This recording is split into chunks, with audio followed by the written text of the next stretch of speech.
Firman Allah Subhanahu Wa Taala, setiap yang hidup pasti akan merasai mati. Surah Al-Imran ayat 185.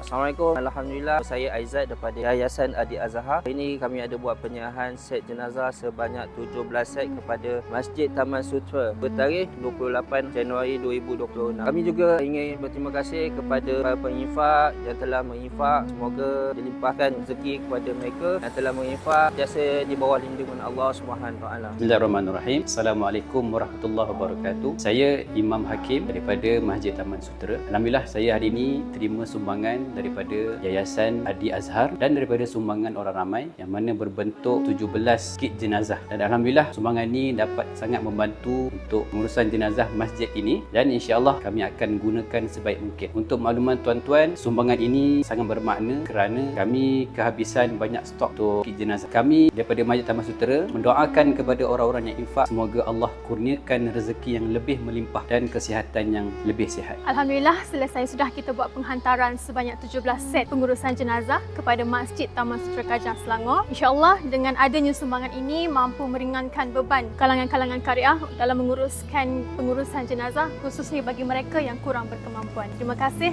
Jazakallahu khairan katsiran. Assalamualaikum.